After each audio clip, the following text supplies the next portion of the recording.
I'm excited this morning. Welcome to this episode of Black Bee Podcast. My name is John Washington, and I'm your host. And hey, listen, we are definitely trying to continue this whole topic along these lines of looking at what this whole technology thing is really where it's driving us. How who's driving it? Or is it driving us? Are we driving it?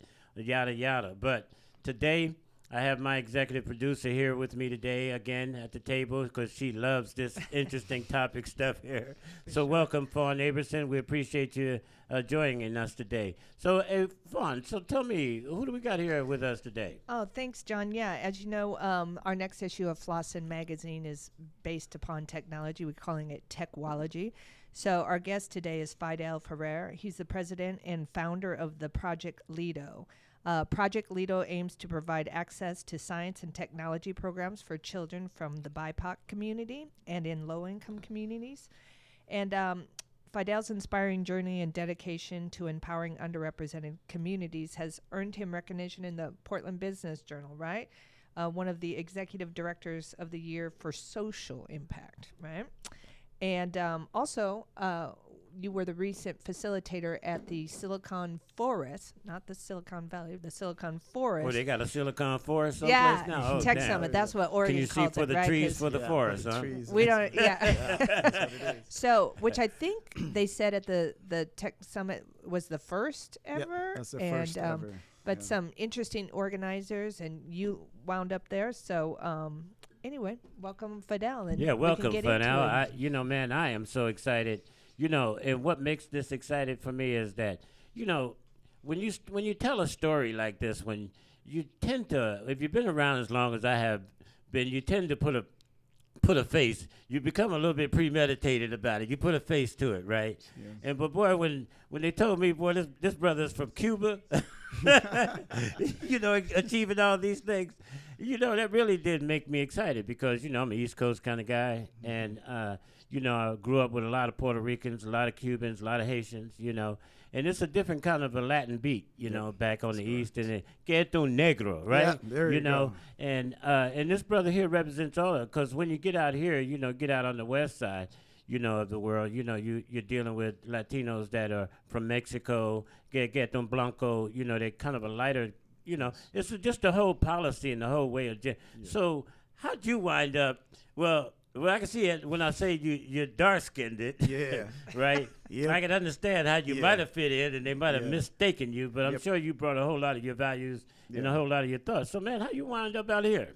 Yeah, that's a really good question. And especially, I'm thank you for you guys to bring the spotlight. I always say that I don't want to be the spotlight. I want to create a spotlight. I want to create a platform. So thank you for allowing me to share the story. That way it can build a platform for others to walk through at the same time. Come on with your bad stuff.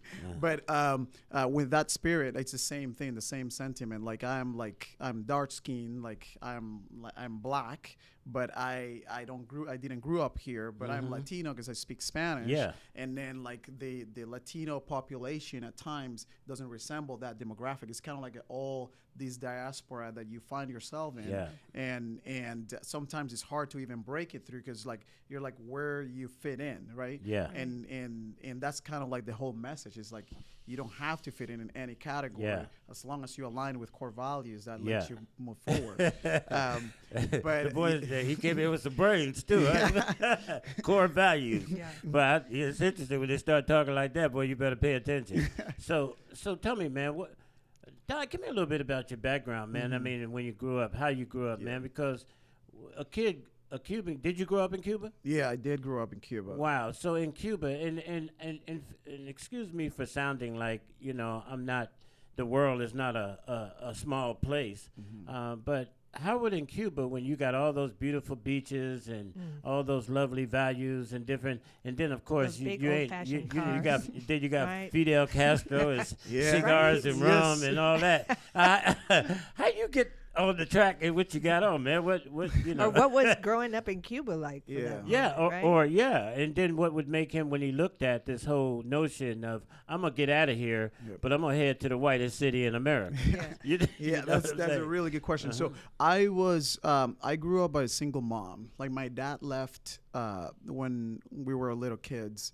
He managed to like put himself into something that it's called lottery visa, which is the ability that the Cubans had at the time when Fidel Castro was alive.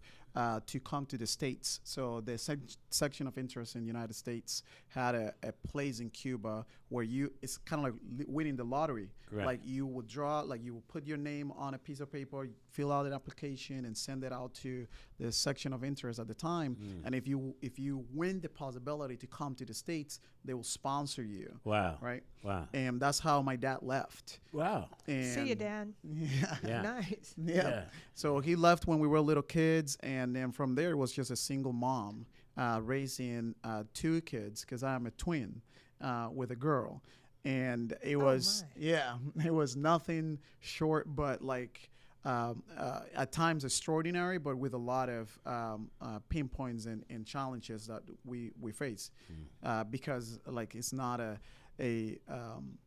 I would say a secret that Cuba is a country where there's a lot of restrictions due to the communist, you know, like regime and embargoes and all these different things that made so that the living situation in Cuba is really bad and sad at times, especially in that period. And now it has become worrisome. And being a single mom, trying to like, you know, pull yourself through and then get those 2 kids, it was really challenging. Yeah, I could imagine. Yeah. So welcome to America. Yeah, though, but I brother. mean, so You but know. what was the lifestyle like in Cuba though? Then what was the culture and stuff? Because I know politically, you know, there was what it was, but you know the quality of life Yes. as a youth in Cuba. What do you recall? Yeah, what I do have to think the social kind of like infrastructure in Cuba is for the ability to build community around, because there's no other thing than just that, right? Yeah. And that community comes from like, you don't have sugar and you go to the neighbor's house and say, hey, can you give me like 2 spoons of sugar or like 1 spoon of salt that we don't have? And like walking and barefoot, I remember with like just like a short barefoot, nothing up, and then you will be like going through through a life and then building relationships and friendships around that.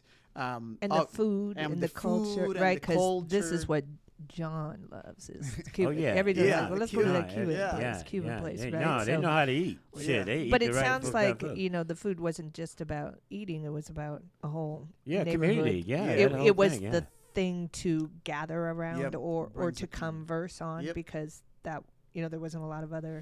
Exactly. And in fact, like there was not that much food. So they have to be really innovative with the food that they had and how we can share the wealth through other families around, like in like the other villages or the other like neighborhoods around, right? And culturally, like music is like one of the biggest things, right? Oh, that yeah. Cuba has, and because Mozambique. you know, man. I mean, bro, yeah, I'm and a drummer salsa. That's myself, when that's what salsa started. Oh yeah, Yeah, salsa music Yeah. started in Cuba, and then you bring all these elements of like the passion and the creativity that they Yeah. have. Mark And- Anthony played some big Cuban, right, in some movie. Girl, you recently, and Mark so- Anthony, but that's No, I'm Yeah, saying that's it Hector didn't Lavoe. play. Yeah, a little It bit. was That's on Puerto Netflix. Rico. Yeah, That was Oh, Puerto Rico. Yeah, that's yeah, Puerto Rico. But they're mistaken. So Haiti is also Okay, thrown in this sorry, pile yeah. a little bit Yeah. too. And so, but it's okay, man. So you came with a little set of skills also. But John, that was don't you want to hidden. know what his favorite Cuban food is? No, I already This- know. Oh, what is it? What is Bananas. What is it? There it? you go. There you go. You ain't got fried bananas. You ain't got shit. Come on, talk to me. There you go. Some, because everybody talk about them mashed beans and rice. There Look, you go. man, whole beans and rice and bananas. You ain't got, and then get them pork. The rest of that shit, you gonna do what you got to do with it, right? That's right. That's right. But, we got it on. Okay, But so, so- you still cooking today? You making? Yeah, at times, you know, I happen to not have that much time to cook, but I found on this like on Trader Joe's these like boxes that they're frozen, Yeah. but they're kind of like similar to like it reminds me a lot to like the Cuban food because they Okay. have like the beans and the bananas, Yeah, and a little yeah. bit of No, chicken I've been and pork. actually that's weird because lately I've been cruising through those frozen aisles in Trader Joe's. Lately, I've been finding some pretty interesting things there. I gotta take a look at Yeah. that. Yeah. But you know what I'm finding fun is really fascinating as he tells the story, is that he came with as you fast track him through, and we're not gonna we're gonna let him tell the story, but he came with a set of skills. Yeah. You know, so he had a vision, or he had an internal sense of what homogeneous or familiar or all that stuff was really all about. correct. Community was all about. So you got here to the States. Did you get here as a young man and you finished high school, or did you get here and go to high school and how'd all you come that across stuff? that water? Yeah, so I came right like young, but I came right in the pinpoint of like when I was back home. Like you can go from high school straight to the grad program, which is like dental school. So in Cuba, I mean, which is dental school, meaning like I went to that route. Like I went to dental school back home. And What? Yeah, that kind of like, which John. I didn't actually. Yeah, well, that's all right. Yeah, Yeah, right. well, Can you look at my mouth after Look you here, leave? maybe his computer can do it, but later on, right? You Yeah, know. and through there it shortens it because you don't have to do the 4-year like undergrad and then apply it and all these different things. But even as a little boy, I always was in tune with my community, and I couldn't articulate it at the time, but I really want to put myself into service somehow. Yeah, man. And I dreamed that one day I would, my ideal like life where when they say when are you gonna do like what do you want to do when you grow up, it was like to go to Africa and like and help. That was always my thing, right? I used to like be in the backyard or even like in the front yard of the house, and I would like look at the stars. I would be like, I want to make some sort of impact, and I knew that my reality would not allow me to do so at the time, but I knew that something else will come alongside. Wow. And Wow, that's vision, man. That's yeah, vision, yeah. that's correct. Yeah, Like, dream, yeah. yeah, that's Yeah. vision, that's dream. Yeah. And when I moved here, all of that kind of like got tainted because I didn't know English at first. I didn't know anything around the system and the society and everything else. So when you look at like, let's backtrack. Like in Cuba, U.S. is always the bad. It's Right. bad. Yeah. It's like bad, like the Cuban propaganda, right? Like Okay. like this is bad, this is bad, this is bad, this is bad. Death to America. Yeah, these American Okay. and all that. But we know intrinsically that not all things are like what they say in the Right, propaganda. right.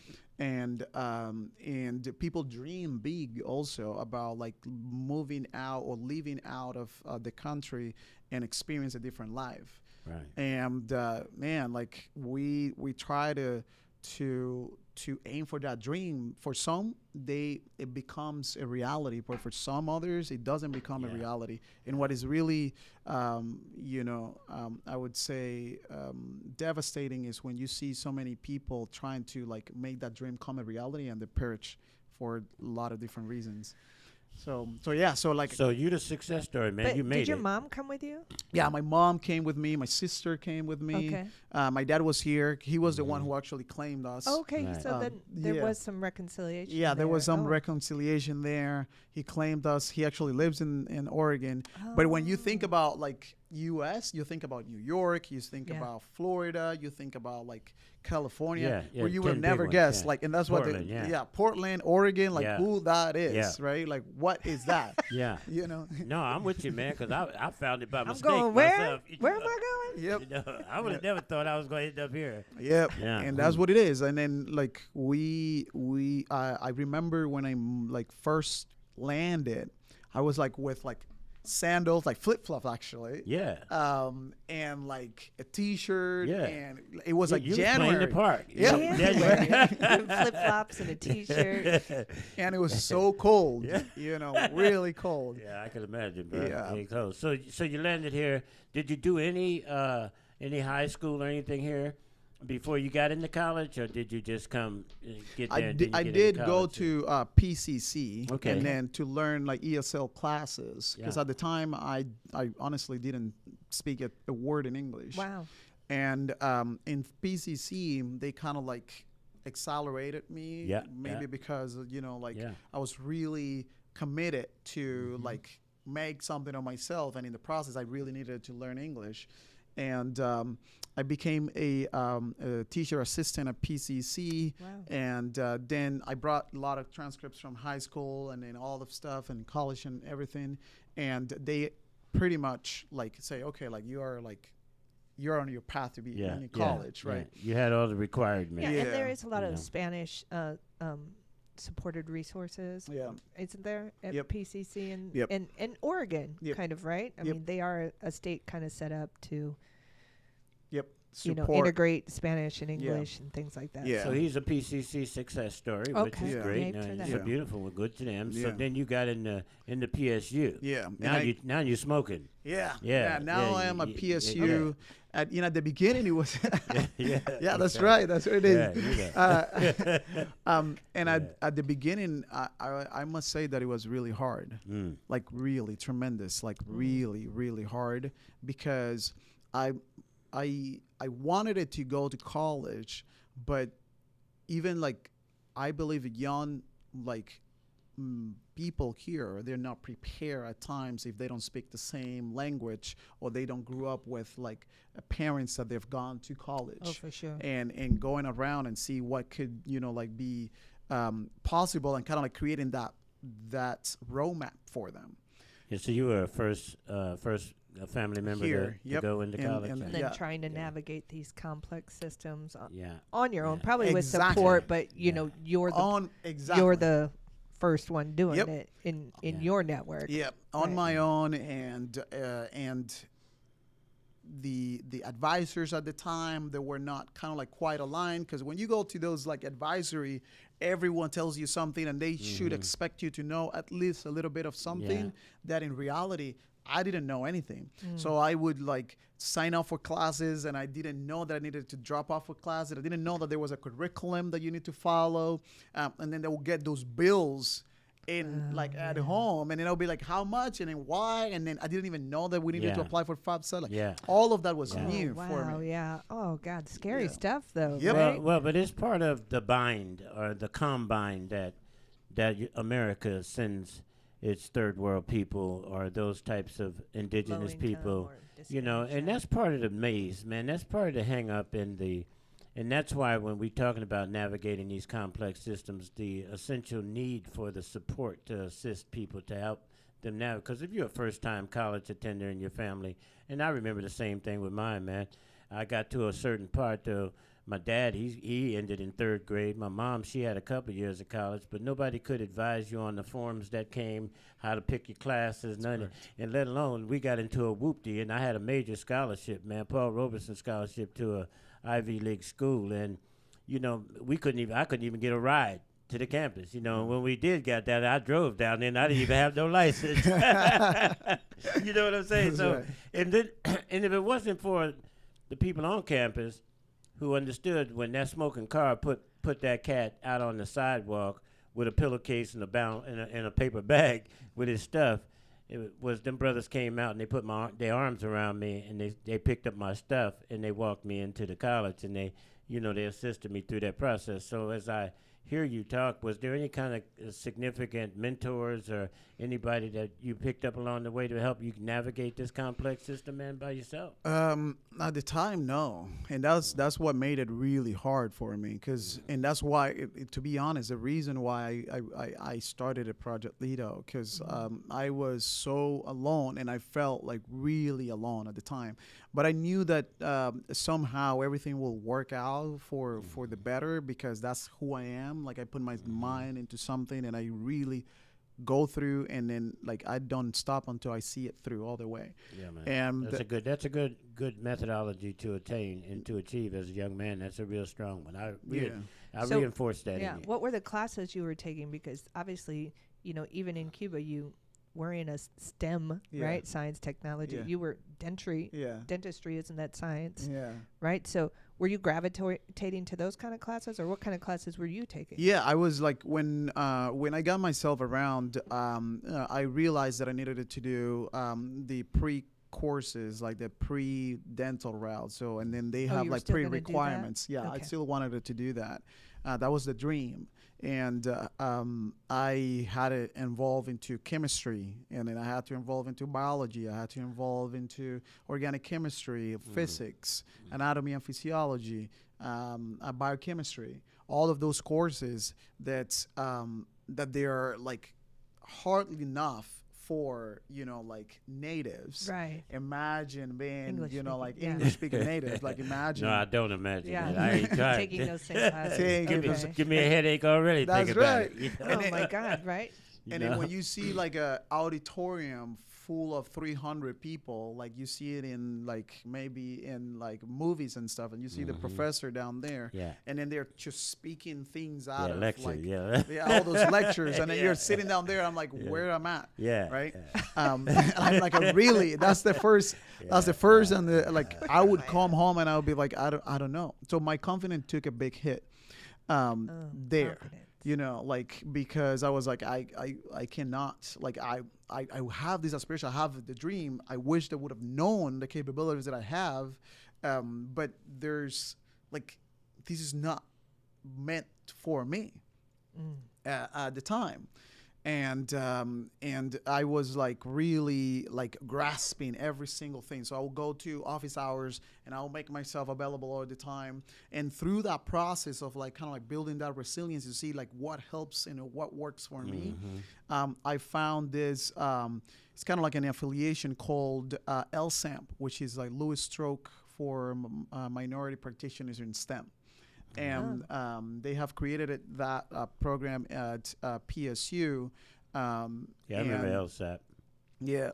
And through that, I found more of a what you mentioned, like more like a support system. Yeah. And I got some scholarships that got me through, like understand a little bit more the system, and then like getting more in tune with myself, and then having all these like bills that I had like paid off and things like that, and then became like my confidence started like to boost again. So and all of a sudden now I am like the mentor for other people in that program. So like to get the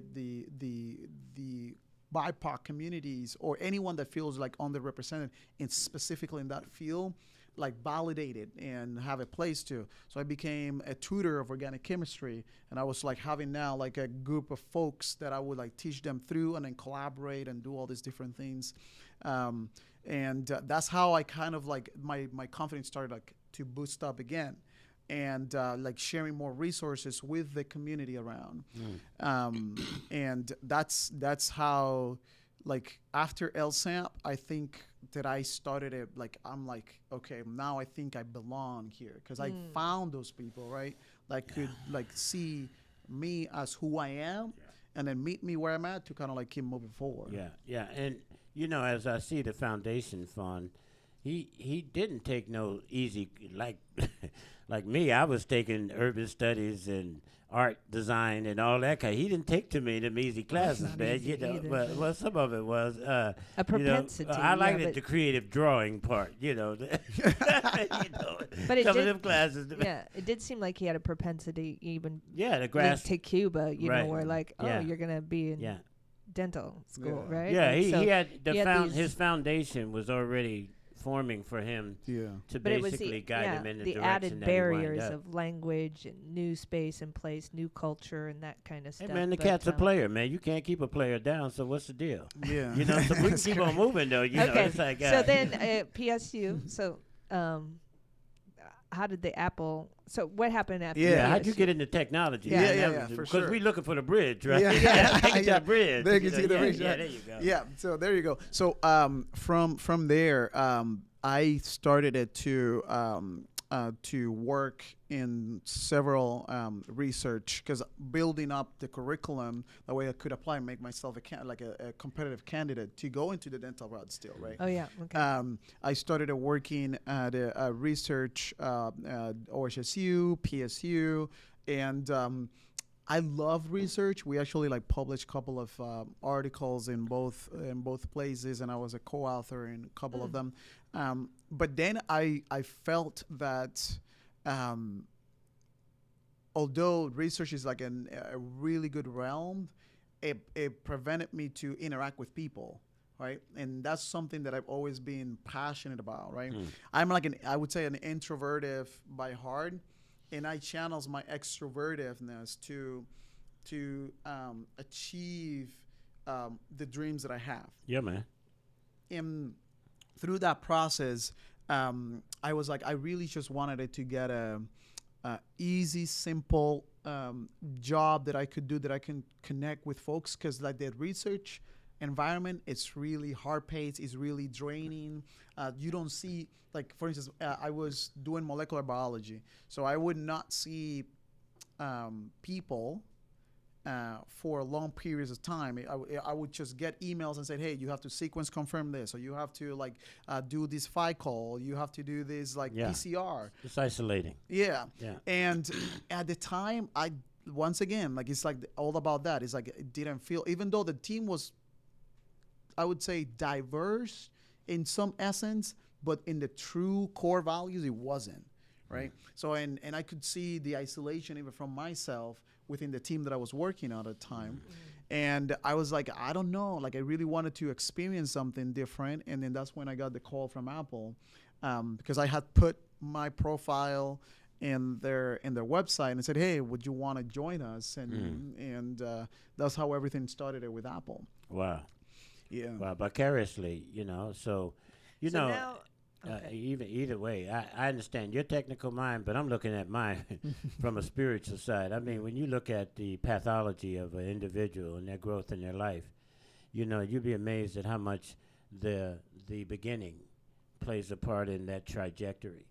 You know, it's like, you know, something happens to you before the age of 13, and somewhere in that it stuffs you in a cannon, and somewhere along that you just waiting, and you may have your hand on that string to pop that cannon, but whatever, something pops that cannon and shoots you in a direction. Yep. And ain't no telling where you're gonna land necessarily, but that's correct. You done shot out of there, Yep. you know. But you got a backpack on full of stuff that you had already got, right? And then all of a sudden you land, and then it goes, you're here now, unpack, you got to survive. Yep. And so God, and it's amazing how your determination and accelerance because in the field in which he came through, I would have gave up. So, I'm going back home. Shit, you know. Because- and you guys can speak to this, but John, you always talk about the IQ, the AQ, and the EQ. Yeah, right? no, the intellect. AQ, EQ, and IQ, EQ, and AQ. You're right. Right. So the intellect, the adaptability, and the emotional That's correct. ability to navigate the system. Right. So with you, despite the barriers, you had the intellect, right? Obviously. The language, right? Because the way you're describing it, not only did you have to learn Spanish, but you did have some accomplishment in the Not Spanish, medical he had to language, learn or English. right? He had to- All those acronyms that you were dropping, like I don't know what you were saying, but that was a whole language of its own to the industry, right? So you had to learn that too, or you had some knowledge of that.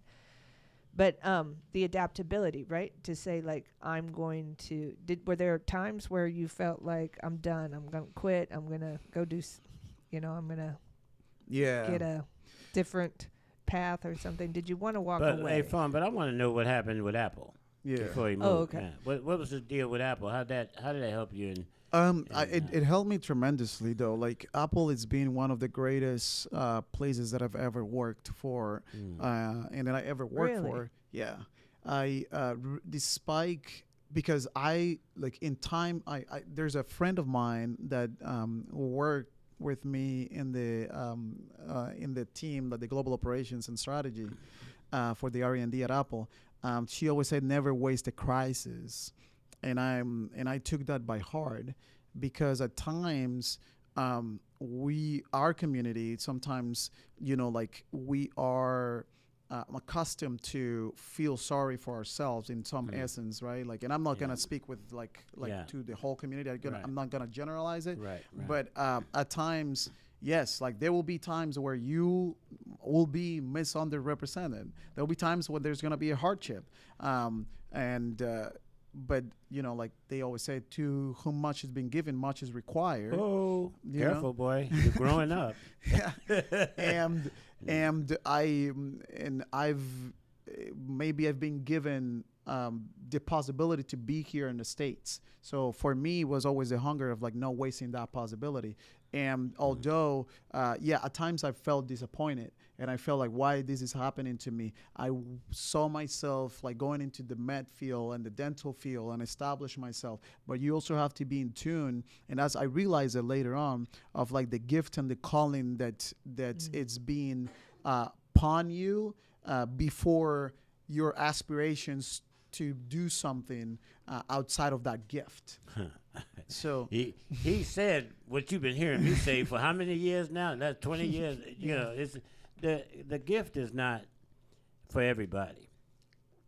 And for those people who can see it early enough to be able to have some type of commitment to at least see it through and to fulfill it. You know, the voice will never go away. Yep. You know, it's always that nagging. Surely you realize I should be doing something better than this. Yeah, Right? that's You know, correct. But there are some people that button is broken. Yep. And as you said, I mean, but I don't necessarily think it's a natural condition of the human experience. I believe that it's one that is cultivated. Yep. You know, and then when you get these opportunities to proliferate or see an opportunity, you know, sometimes you take your shot, sometimes you hit, and sometimes you don't. But at least you took the shot. Exactly. You know, and that's the key. Yeah. No, that's exactly the key. Like for me, I was like so accustomed and in tune to be a dentist, but there was all these other rooms. Like that's what the adaptability comes to place, because like you always want it. Like as I mentioned before, even as a little boy, I was always like, I really know that I wanted to do an impact, that I really know that I want to be myself in the position of service. I didn't know how. Like I thought that the dental route will be the how, because as I was like growing up, that's kind of like that's the circumstances at that time. Right. That's what I accustomed me to. Right. But then when you come here and then you're kind of like try to fight and try to go through and try to do this, and then these other opportunities are opening up, which actually goes within the same along lines with a gift. And I'm like, I can't fight. You gotta work with the flow with the gift that you've been given. Yeah, and that's not it. And I'm gonna tell you, that's not an easy. Maybe when you got it as a young man, it might be an easy adaptable. You know, because you know when you think about the times that I come from, you know, most things were pretty well strategically logical next steps, right?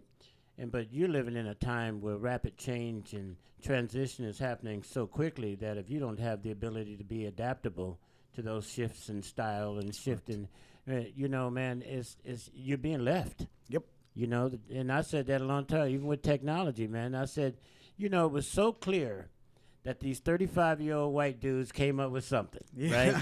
and the train left the track, right? That's correct. And they left the track, they got down the track, and all of a sudden they stopped and they said, damn, we ain't got no women on this train, right? So they stopped the train somewhere on the where they was going and said, let's get some women on this train. Yeah. But then once they got down the track a little bit, they needed some music and some fun and some excitement and some different perspectives. Hell, we left some of them minority people behind. Yeah. So they stopped the train and came. And here we are today. And then, you know, man, so I'm really excited to see that the opportunities, if players get the opportunity to play in the arena in which they're good at it, most likely they're going to give you a good show. Yep. So what have you gotten for yourself? And then obviously we have a formula around Flossin, and Flossin simply means success is philanthropic. Yep. It doesn't end with just you being successful. Mm-hmm. What's the contribution, man? What's the give back? I mean, because that's basically, and for those of you out there that don't see it like that, hey, look, there's more than one way, you know, to bring to light formulas for successful living. That's what we are doing here, you know, and it don't necessarily have to be ours. It could just those ones that are out there. That's why Fidel's sitting here right now. Yeah, that's right. You know, and so we're excited about what are you bringing back, man?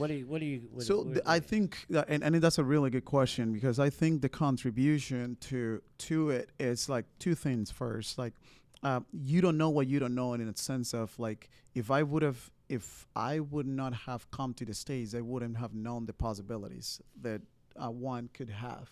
right?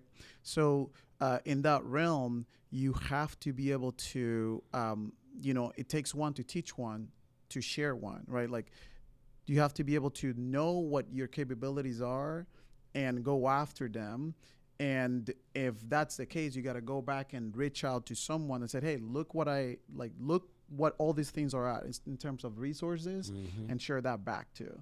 Yeah. And then the other thing that is so important, that's why we're doing what we're doing, is that I heard from someone, and forgive me my misquoting, like when in the choir everyone sings the same note, there's no harmony, right? So that was the original definition of diversity. Exactly right. That's exactly right. And that is exactly what we try to do. Like, and this is not something new. This is not something, all these ideas of diverse and included environment, this is not something new, because our communities have faced that every single time. This might be something new that we're putting attention to, and then that's when you put your attention, you put your intention. So like when you look at companies that they're putting the attention and the intention to have a harmony in their organization, that's when the organization move forward, and that may be what Apple is doing, even though it's pain points, knowing that there is no a clear pathway to it, If it was a clear pathway to see, hey, like we're diverse and then we have this and then we have this, figure it out, then there's no progress. Got you. Now, let me ask you this, Fidel. And now we're going to get a little bit more philosophical in this reality. I mean, when you consider navigating as you do, right, and you come to Apple with a skill set that is unique in its sense, because not only do you bring the community, not only do you bring this whole notion of desire and drive for liberation and freedom and excel, and then we talk about those things that historically have binded people, right? The complications of not knowing, how to navigate a complicated system, which we know is intrinsic in the system to be able to somehow or another. Once you have identified it, it's easily manipulated, right? We can manipulate that conceptual understanding, but how do you get now that technology in itself? Now, them white cats took off on that train, and now there's probably a lot of people on that train, and that train is probably experiencing the same things as our society is experiencing, right? And that is that you may be able to share in the wealth and prosperity on that train, but we still all have our different views on how to go about doing that. But now I hear that technology is being used to engage community also. So what's kind of fascinating for me is when you got an individual, I can see where Apple's benefit would be to have a person like yourself in that space. So how is technology effectively helping us to engage community and to somehow or another bring some solutions to some of the woes that we have going on in our communities? I mean, it's like, and I honestly, and I can't speak for Apple, but what I've witnessed is, first of all, it's like listening to our communities, because the majority of revenue at times that we can generate from a company, it comes from communities, like untapped communities, right? And then we're not talking about like in terms of like cash flow and money, and we're talking about intentional development. And then when you do intentional development in companies that they are forefront to invest in the BIPOC communities on any minority community, is when you see the real wealth. If you're talking about building wealth, you got to untap those communities, and the more you untap on them, then the more you understand them, the more they understand, like the nuances of like the technology that is moving really rapidly, the more wealth we can be able to bring, and then the more wealth they can be able to generate themselves. And I've seen that in like... Yeah, he just said something, I mean, because that nuance is really what's fascinating, and I didn't think about that, because even you may have an instrument, right, a wrench or a machine, and from a cultural standpoint of view, its utilization is going to always be a little different, right?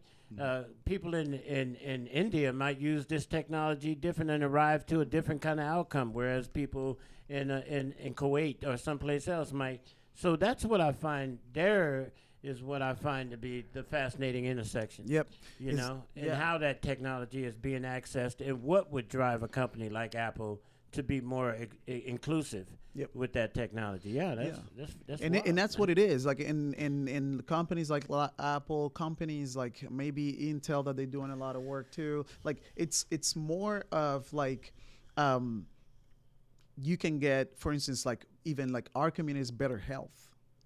Right, you know, like African Americans have been known to have a little bit more of a higher blood pressure just by default. Like it's By genetics. conditions, right? You Not see what I'm just saying? genetic shit. And you mean the ass whooping exactly. of the society in which we live in. Yeah, but if we don't, if we segment our data, our research, so in it's like in a small demographic, and we don't see the whole realm, you're never going to address the real issue, right? I think, you know, what I'm seeing, though, Fidel, is that your experience in research and development, right, which is a critical part of the project, right? So when you look at technology and you look at it from projects like, oh, I've got to get this this chip done. I've got to get this because it's going to, in the end up, do this thing, right? But it first starts with research and development, right? Which ironically, you ended up in at PSU, right? Which is critical in any launch of a system. But then when you start to add social impact to it, right? Not just capital impact, right? I'm going to make this, I'm going to make a lot of money, but I'm going to do this, and it's going to impact these people in different ways. And because of your perspective, bringing it to the table, right? I keep thinking, as you're talking, I see you as that kid in that backyard, in that front yard, looking up at that sky, you know, with that's the perfect posture, right? Head up, heart open, right? That's correct. And then how that posture led you through the past, and you kept seeking the path of, you know, where am I going to make that kid dream of mine? My purpose is to serve souls, right? My purpose is to serve souls, but I'm taking this vessel there. Right? And so now you're there at Apple, but your purpose from the kid looking up at the sky is still speaking loudly to you.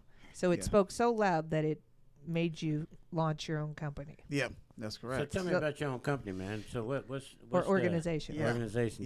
Talk us a little bit. So you know, like through this process, exactly what you said. You cannot say like more eloquently, beautifully. So I'm just trying to like see if I can like match that up.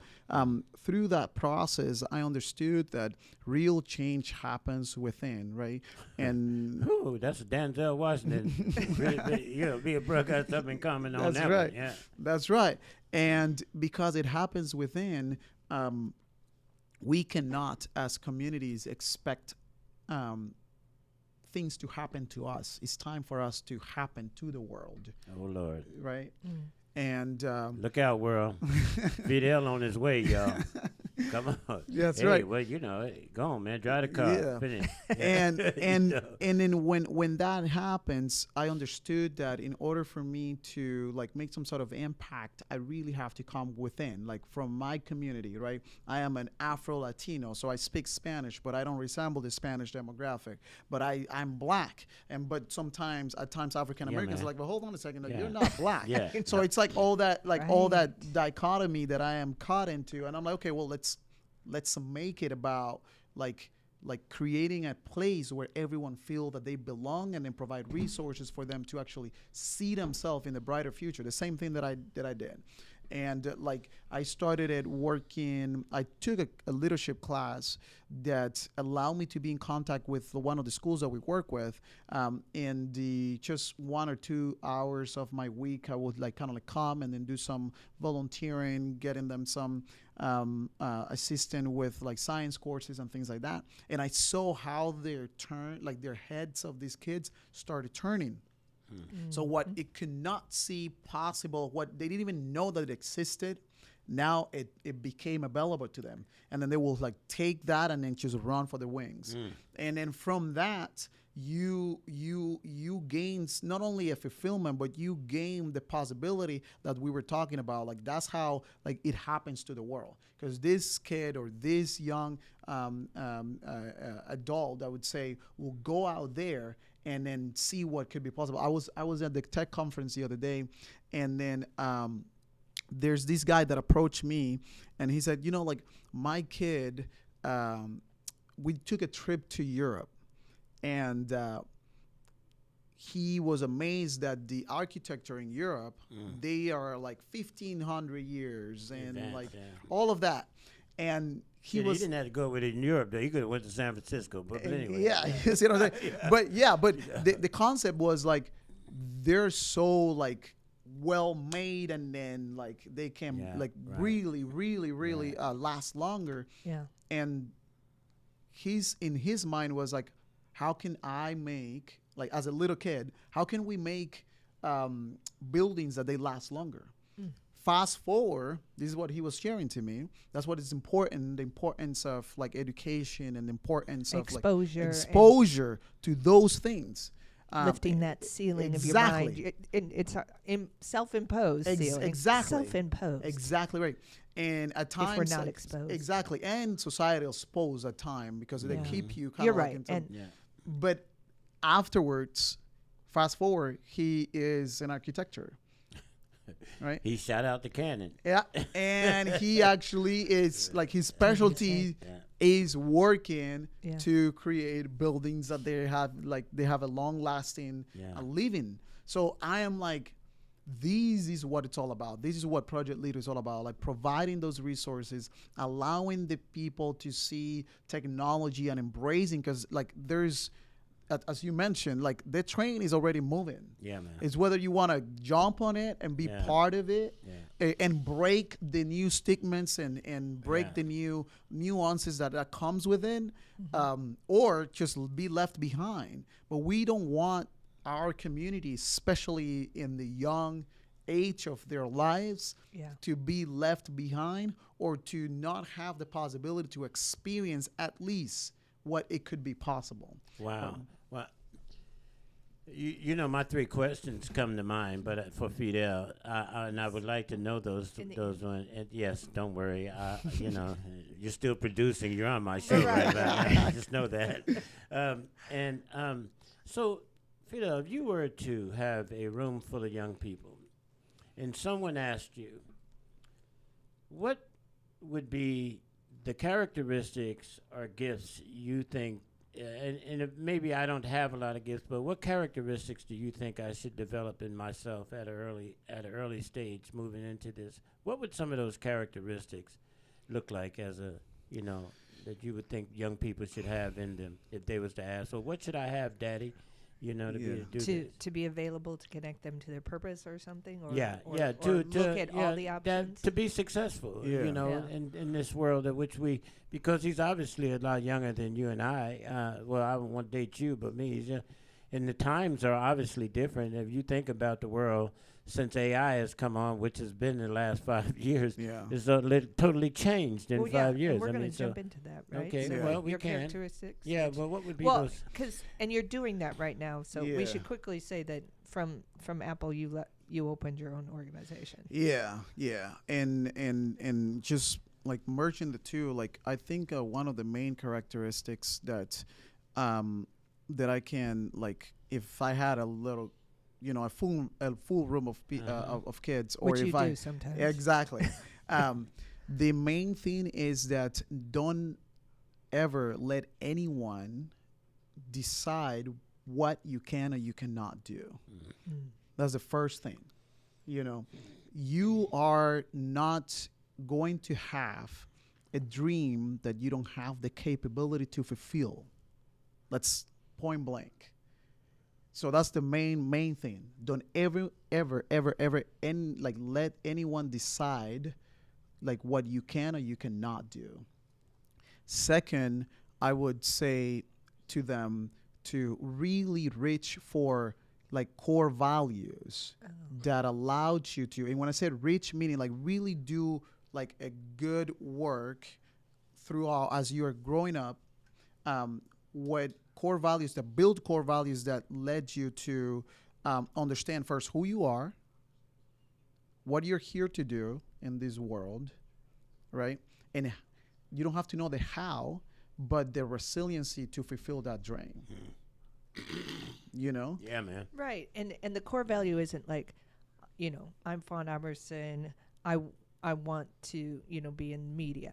That's not what you're asking. It would be like, I'm Fawn Aberson and I want to make an impact through storytelling. Or I want to connect to people in a meaningful way that allows our shared knowledge of each other to improve not only ourselves but the community around us, right? So less focused on the specific job title and more so when you're talking about internal core values. And then and it goes even deeper than that. I believe that when I talk about core values, I talk about really what is my makeup, that it evolves around like years, right? For me, core values are like community. I love my community, right? For me, core values mean family, right? Really big into family. My mom is everything. I feel that I am a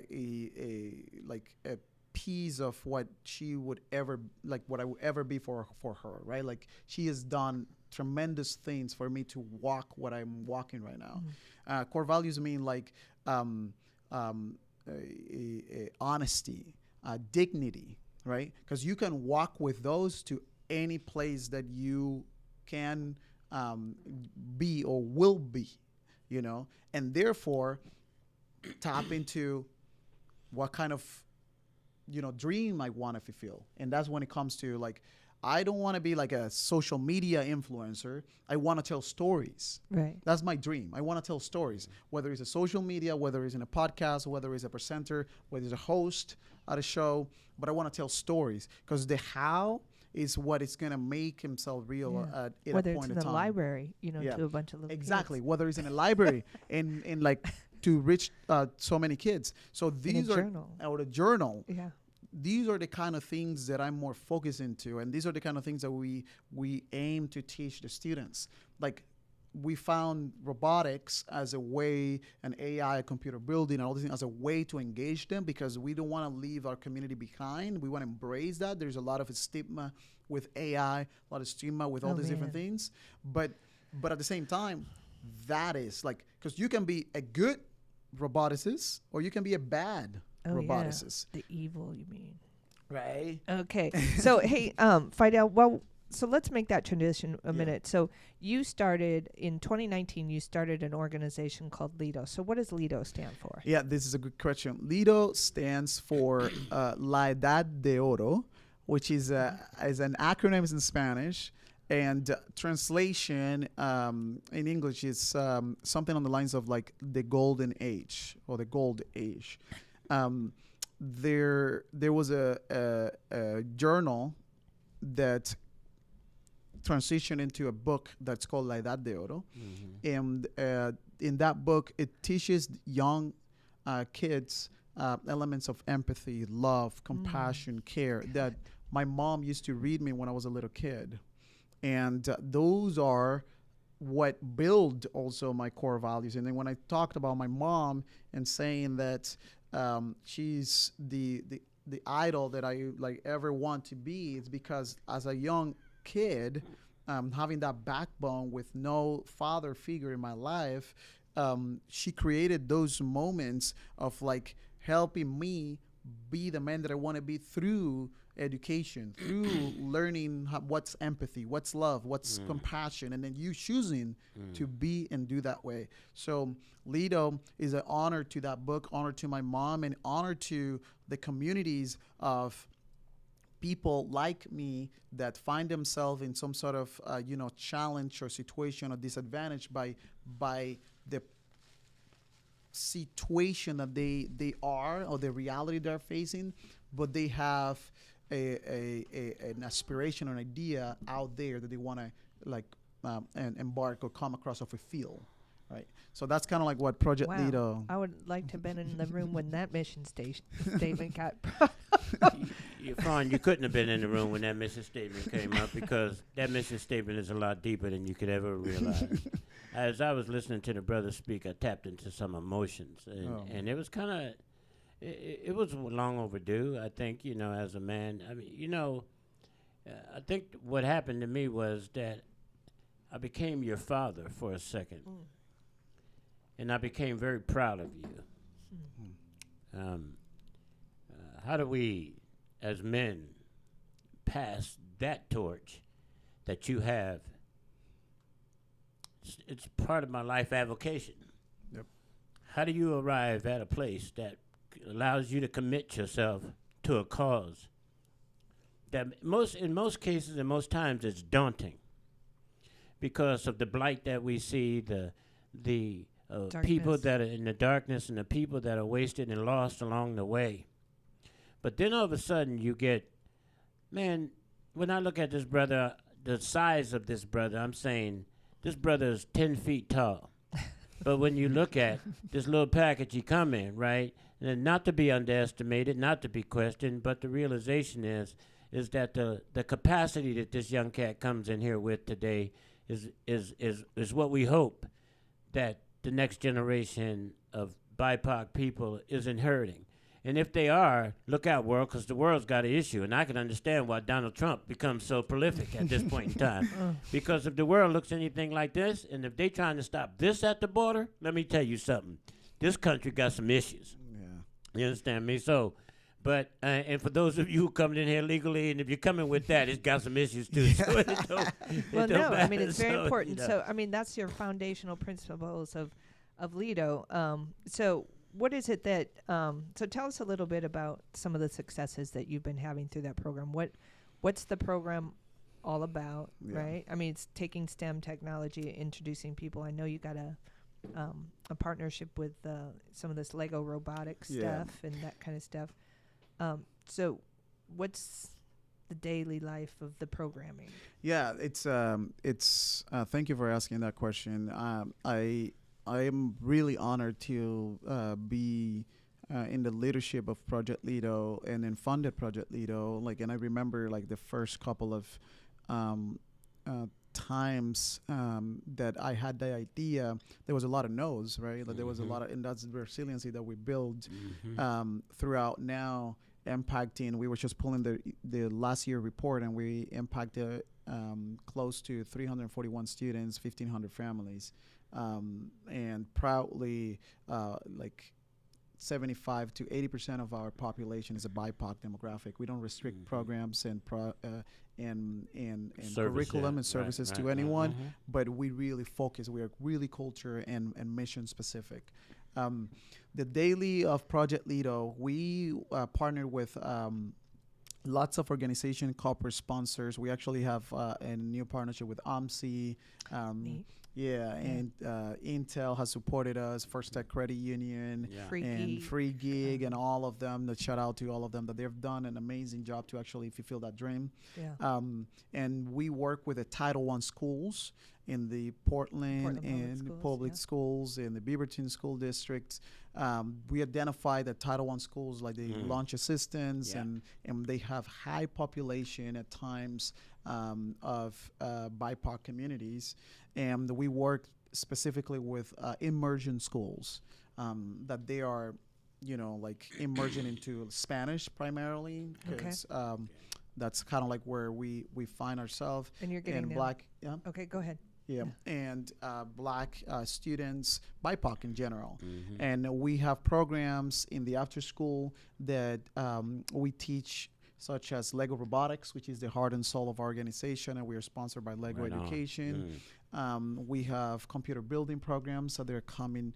We had it throughout the summer, and then we're kind of back in it. We teach AI. in like the elements of. How like, old are these kids? they're fifth grade. We work with K through eighth grade, but our Thinking wheelhouse about is a a fifth fifth grader grade. with the capability of controlling artificial intelligence. Well, he's been Am doing I- it already. I mean, Yeah. shit. Yeah. Am I scared of that? You should be, like everybody else should be. I'm Yeah. I mean, suddenly and this got is concerned. and that's another thing. It's like how, and this is like core value. Oh, Like yeah. how do we teach the students to embrace the technology, but also to be mindful that no technology can take a place of a Human experience. experience. Right, so that's kind of like that's if I were to say what's the secret sauce of Project LEDO is that, right? Like how we can inadvertently connect the world in science with the human elements, building core values that you can share and translate to every single work environment. You know, it's so ironic that, you know, this world feels really lost and hopeless sometimes. And then I think about, you know, the impact that science versus, you know, creationism, how they were always at war. But now I'm seeing science literally taking people back to what you're saying. It's a pathway back to your internal core values, and I find that kind of ironic, right? Because I saw on your website, you know, one of the gentlemen from the robotic Lego robotics and stuff was talking about one of the girls came to him and was concerned for her mother's job. Yeah, that's right, Scott, saying, yeah. "Is my mom gonna lose her job to artificial intelligence?" And I know a lot of young people are thinking kids coming out of school. I mean, some of us older folks feel maybe secure in. You know, go ahead. You feel secure where? Like we They could know there ain't no such thing. we could use some help in our jobs. Yeah. But for folks just kind of getting involved, how do you respond to something like that? How's your program addressing? Yeah, and I mean, and it is scary. You know, like the new world of AI is really scary. And when you are answering to demanding demands versus like answering like what's a real kind of like impact that you will have, especially for big corporations, it is scary because they always want to make money, right? Yeah, man. Right. And but in it exactly that's the point of Project LEDO. Like let's embrace that, you know, and then build confidence around that. That whenever AI comes, you're well equipped, you're well knowledged, well versed in what you actually what that this nuance is. That way you can take on. You don't want to be behind. Yeah. There You go. want to be you want to be moving with the direction that the world is going, and if there is a chance where you can change it for the better, let's do that. That's Yeah. what Apple started. Yeah, that's deep, and that's the transition. That's what we call the trench. I mean, because the creator of any technology, the technology will reflect the creator. That's correct. And if it's a screwed up, excuse the pun, a fucked up creator, then the shit is gonna be fucked up. And meaning that if the creator has an issue with race, then quite naturally there's going to be something that's going to slant that technology toward addressing that. So and that's why I think I adopted the reality of diversity from the book The Brick, you know? And when that book talked about how much diversity can you really put into a square, a 3x3 square, and that because historically what diversity has always looked like is a bunch of PhDs that had different colors. you know, That's correct. You know, but That they is were all correct. PhDs, right? That's correct. But he talked a little bit more about the short, the tall, the ones with big ears, the ones with small ears, you know, eyebrows, pink, all that diversity in that space. And the more of that you can get into that space, the more you have. Now, but the question that I'm still having is, does the sense of technology in its direction, the void or the filtering of that, does it filter culture? Does technology become more of a sterile type of thing that doesn't take any of these things into consideration, and we got to put that stuff in there, or are we creating it to where it takes all elements into consideration?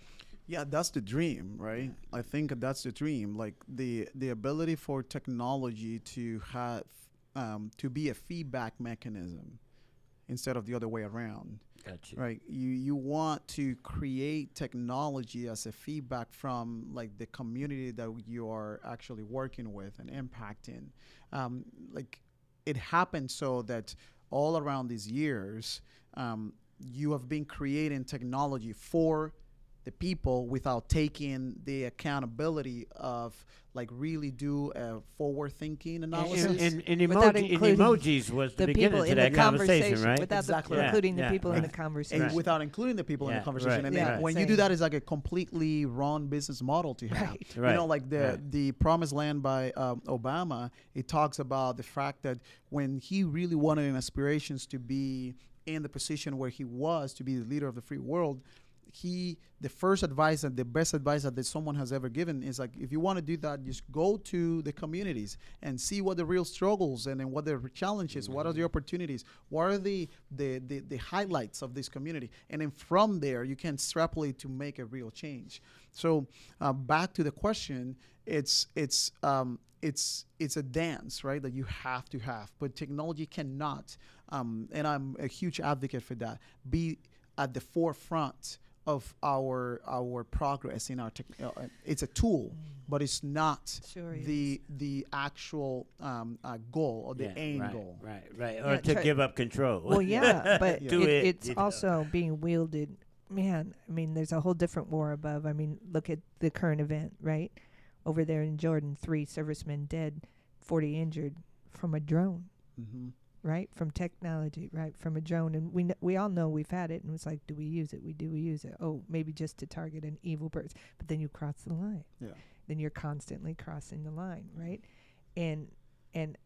But I'm saying, is somebody creating a software or a technology, drone, robot, or something that is focused on peace, right?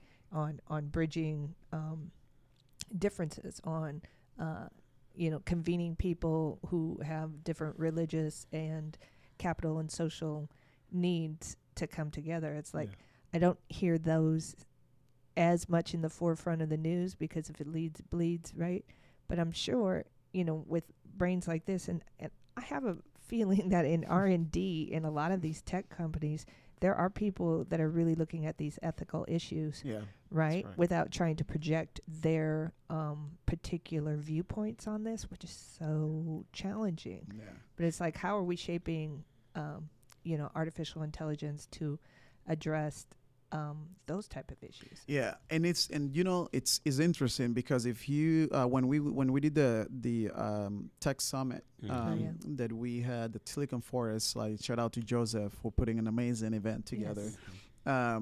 The senior vice president of Microsoft was there, and then he was showing 4 or 5 pictures in that event that they were individuals that resemble the BIPOC demographic, and none of them, they were actual humans. Yeah, there was an AI. Yeah, I remember scary. But then but the folks promoting that were using that, saying, "Look at all the diversity of our events and that's our correct. inclusions." Even before we had AI, they were real doing that people. shit. And they were not even real people. But I think Travel Portland did that a couple of times. Use fake black people in some of these, And that is the issue, because it always comes back to all these systems, all these tools that we're building. They're built from a human. We're not like it wasn't God that came in and built the tool. It wasn't like I don't know, extraterrestrial that come and build a tool. It was actual human. And at times in those R&D rooms and all those places, there's not that demographic that we want to impact. Thank you. Oh that's actually and the really, sweet spot. really true. Right, it's like the whole should we build, or we could build it, but should we build it, right? And it could be this way, but should it be this way? And that's what it is. Like in those rooms, and that is why it's so important to have diverse, culturally Like, and I'm so glad that you mentioned that, because if you have like different people, but they all have PhDs, that's the bias right there. So you wanna eliminate or try to eliminate as much biases as you can. Have to really throw out the data and see, okay, how can we create something from this point perspective? Because you do not see what your blinds are, but if you have somebody else in the room that can kind of like catch up on that and say, no, hold on a second. Because you will see yourself in a predicament, and that's what those issues are coming to. Right, and it's the fear, the human experience. And like I said, I go back and I think about this whole, when we look at the lineage or the trajectory of something like this.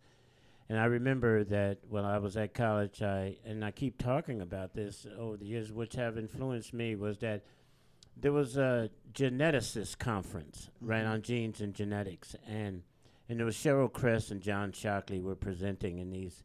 But when I saw, what they kept showing me was that when they put the 3 genes together in a gene pool, they put the Asian gene, the cocanoid gene, which was the white gene, and the negroid gene in the same pool, that it came out. And it was right up on this big old screen. I mean, 98% of the time these interactions occur, the negroid gene will come out dominant. So if I was creating something, and what it triggered in me is that anybody put in that situation would have the fear of extinction. Right? It's a normal fear. It's a natural instinct. And so, I give them a pass on that, right? Because slavery was still behind all that. So moving forward, I'm looking at this and I'm going, well, maybe that's why he's upset with us, right? You know, something like that. But I also look at when we build something with our likeness in mind. And all our concerns, all our premeditations, all our perceptions, all these things go into that technology or that thing that we build. And most importantly, it's going to preserve the thing that I fear the most, that thing that might eat me up somehow. I'm going to make sure that that's in my mind, right? And so when I'm building these things, I'm building these technologies, it's so important for me to have somebody over here on the side of me that says, hey, look here, don't forget this part of it, okay? Because this is, and why? Because it doesn't play a part in my world, but it doesn't play, but the bigger picture of the world means these things, okay? And so with that all in mind, man, I keep thinking about the Warriors, man. I think about how we've gotten to where we are today. You know, the whole struggle from slavery, from disempowerment to some form of empowerment, some form of equity, some form of participation. And, brother, I'm so glad that there are young men like yourself in these rooms being warriors. Okay, and when I say warriors don't always have to go and attack somebody. Sometimes the lion comes into the village, and a warrior needs to go and deal with that reality of it. And this reality that we're talking about, this AI, is the lion coming into the village. And we need to make sure that we have warriors in the room that says, hey, well, wait a minute now. If you got that robotic tiger running around, and make sure it ain't eating black people. You know what I'm saying? Let it go on and eat the caribou. And then infusing that into the youth, right? Through programs like LEDO right now, which it's interesting that that you're taking leadership as part of the curriculum for this program. Yeah, because one of the things that like I've exercised a lot of different kind of like experiences in my path into like actually the leadership that I do at Project LEDO, but also when at Apple even. One of the things that we have in common when it comes to leadership, it's the ability to walk into and act upon and make decisions where nobody else can at the time. So and that can be transported into like your life. It can be transported into like your own personal, like your family, your friends, your workplace. You find yourself with a group of individuals, tech-minded, really focused into creating this. But if you don't have a leader that puts the idea somewhat together and guide the whole realm through, you're not going to succeed as much.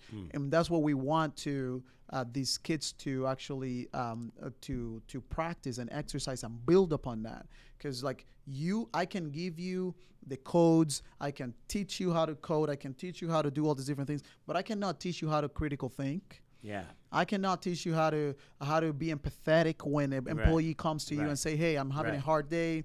How this is making mistakes, and then how can I kind of like bridge that gap?" I cannot teach you how to communicate effectively, right? If you're only focusing on STEM.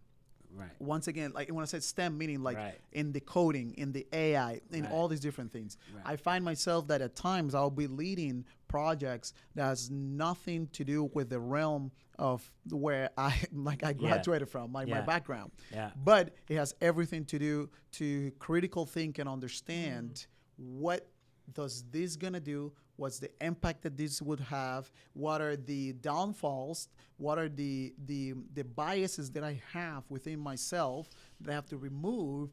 And what the critical objective goals for this project to actually be successful? Whoa. Hey, y'all.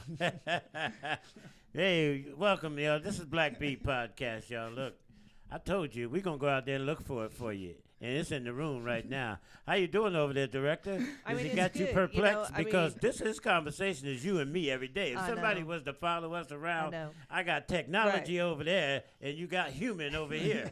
And so you always try to get me to make sure you're on that. You can speak this part, blah, blah, blah. And I'm going, yo, haven't you taken into consiration so that they live together in harmony is what I heard. Nah, that ain't what we do around here. Anybody that knows us know ain't nothing about harmony. There you go. That's what it is. But harmonious chaos. Back to that Silicon Forest summit in which you were one of the panelists. What was your biggest takeaway from that?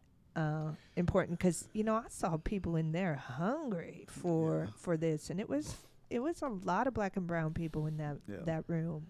My biggest takeaway is, as I always say when I go to this event, and I see a lot of black and brown people in those rooms. I see a lot of minorities in this room. And at times I hesitate to say minorities because we're big. We're huge. Right? Yeah. Minorities in the place that we might not be accustomed to, but we're big, and that is exactly the big takeaway. Like when you put events like this, when you see a lot of folks that they actually doing more work for our community, it brings the power of like community. Yeah, it brings the power of like it takes one to know one to teach one to share. Liberation is what I call it. Right. Fidel, though, the other thing I noticed was, man, there was so much folks coming from outside of Oregon and Portland. And I wondered, like, John and I did we connected with the Black Student Union back in 2012, right? Because we have this program called the PDX Black Rose Youth Media Project, teaching them, podcasting media. Also, very important foundational principle of our program was if you can control the narrative, you can control the outcome of your own story, right? There you go. Yeah. So it was based upon that principle. But when we asked a room full of about 20 young African American kids and said, how to, raise your hands, how many wanted to go into the field of technology, into the tech field? Yeah. Not one. Second, do you guys ever get to work on computers or this? Oh yeah, we have a room. So we look at this room, it's locked up. They're not every day activate. I mean, I'm sure that was 2012. It's probably changing significantly right now. But when people just have the awareness but don't get the practical hands-on experience, but it was more than guided that, meditation. Not to interrupt that, but it was more than that because the thing that I showed you that was apparent to us is because there was over 60% of them had iPhones. Oh yeah. So they all were on them while we were asking that question. But so in that room, I noticed there was a lot of speakers and participations, or even folks that had come to these tech companies here in Oregon from outside. I just wondered, does Oregon have a problem? Even though we're in the Silicon Forest, connected to the Silicon Valley, connected to Seattle, do we have a problem growing our own technology community? Enthusiasts, Yeah, I think that there's a lot of folks out there that, and shout out to, there's so many organizations that they're trying and aim to do that, and to shorten that gap and shorten that solution, and then create solutions, I would say, for our communities. But once again, it goes back to like sharing those resources and make it available to the communities that they're most impacted. We do, I believe, that have a problem in a sense of like we have an opportunity. I wouldn't call it a problem. I would say we have an opportunity. And I use the word opportunity because when there is a need, we want to address it. And that's the opportunity. That's the place where you want to be. That's the sweet spot. Right. Mm-hmm. That's what we're trying to do at Project LEDO, right? Like shorten that gap, make it available. Like when you talk about STEM, you'll think about like all the engineering and all these things, and then people are like math and in science and all that. When you bring Lego robotics, and then you see like the little, like playful cube that you can put the other thing on, and you can build few kind of like things, projects and things like a project-based learning. And then you give them the iPad, the same iPad that they're actually like going on YouTube and watching videos. And then you use that as a way to kind of like say, you see, you're coding. Nothing different from what you're doing right now. You're just using the tool. It's you using the tool differently than you had originally. And that is and that's what our community sometimes don't realize. You have a powerful tool in your hand. You're just choosing not to use that tool for your advantage. It's not what you have, it's what you do with what you have. Yeah, and that's the reason why I went into media for mental health. Is because I always got thinking. I thought about after treating him, I said, forget that, I'm going out with him. That's correct. But no, this whole part about being able to somehow or another show the compatibilities of everyday thinking with and also how our society conveys information.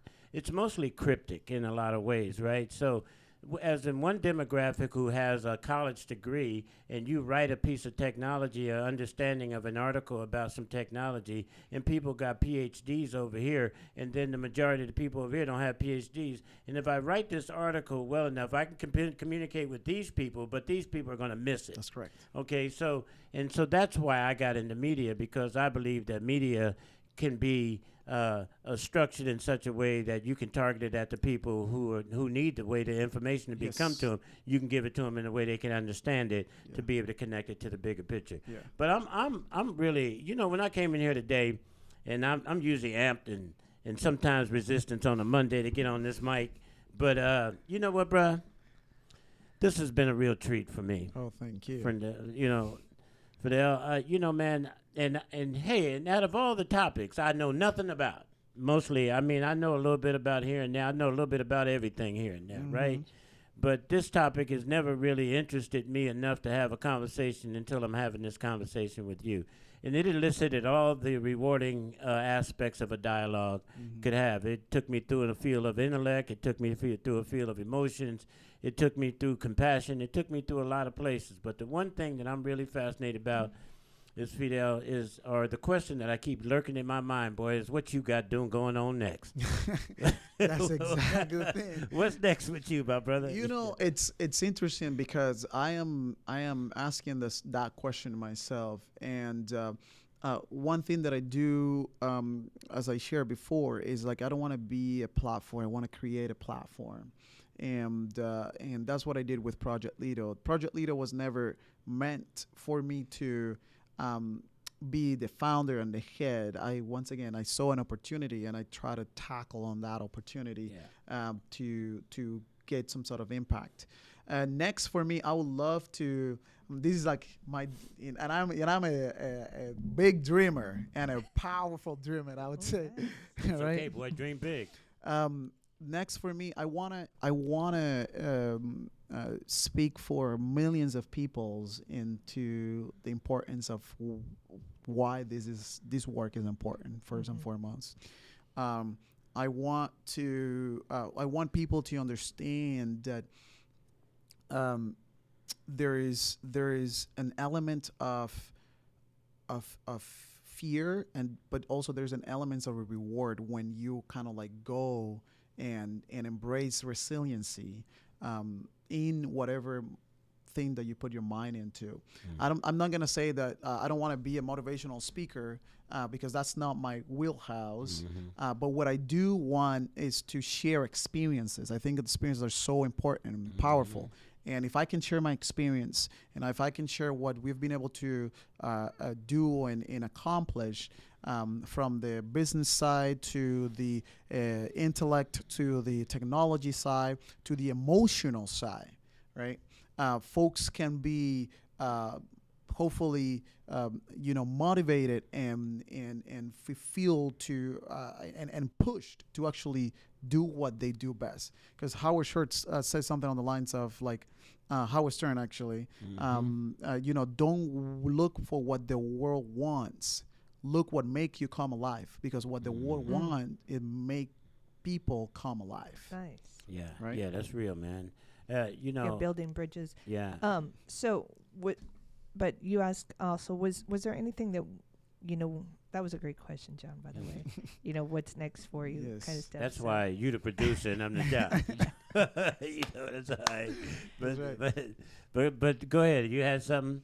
Well, I was just wondering. So, how do people get in touch with LEDO and support it? Yeah. So there's various of, and I want to give a shout out to all like the team and everyone, like Aisha, which is my program manager. She's amazing. She actually came with me from Apple. Wow. Yeah, there's also Carlos that came from Apple with me. They've been following my leadership, and then they've gone through. And this is what it is. Like, he's a fisher of men. It's okay. Right? You're fishing for something. Right? I don't know what. But Justin also, that he saw the vision and he caught up on them. David Perry, who he was one of the first one who funded us. He was the first one who gave us like $1,000 to our organization, and now he works for me. He used to be executive director for another company, and then he kind of like saw the leadership and all that. But you can get in contact with us by just like going to our Instagram, Project LEDO.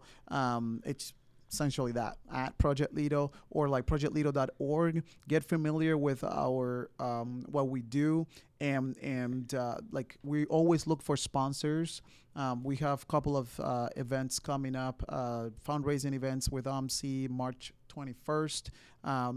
We have all these programs that we're building. If you want to donate to a really good cause that make a huge difference in our community, just go into our website and then click the donate button, and then you'll see what $20, $10, $2 can definitely impact the students and the community at large.